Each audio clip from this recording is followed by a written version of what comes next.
বাংলাদেশ পুলিশের মনোগ্রাম বা লোগোতে বড় পরিবর্তন এসেছে। দীর্ঘদিন ধরে ব্যবহৃত হয়ে আসা পালতোলা নৌকার প্রতীকটি এবার বাদ দেওয়া হচ্ছে। নতুন রাজনৈতিক প্রেক্ষাপটে বাহিনীর পোশাক ও লোগোতে পরিবর্তনের প্রক্রিয়া চলছিল, যার অংশ হিসেবে এখন লোগোও পরিবর্তিত হচ্ছে।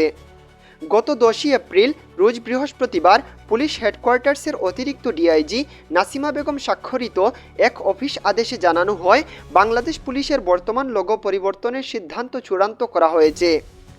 নতুন লোগোটি ইতিমধ্যে সংশ্লিষ্ট কর্তৃপক্ষের অনুমোদন পেয়েছে, এখন শুধু সরকারি প্রজ্ঞাপন জারির অপেক্ষা।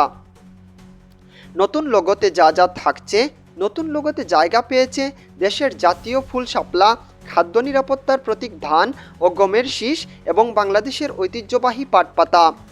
পাটপাতার ওপরে সোনালি রঙে উজ্জ্বলভাবে লেখা থাকবে পুলিশ। এ পরিবর্তনের মাধ্যমে লোগোটি আরও আধুনিক ও দেশীয় সংস্কৃতির সঙ্গে সাযুজ্যপূর্ণ করে তোলা হয়েছে বলে জানা গেছে। আগে ব্যবহৃত পালতোলা নৌকার প্রতীকটি একসময় একটি রাজনৈতিক দলের প্রতীক বহন করে আসছিল। স্বৈরাচারী সরকার পতনের পর সময়ের সঙ্গে সঙ্গে নতুন চিন্তা ভাবনা ও ভাবমূর্তির প্রতিফলন ঘটানোই এ পরিবর্তনের মূল উদ্দেশ্য। পোশাকেও আসছে নতুনত্ব।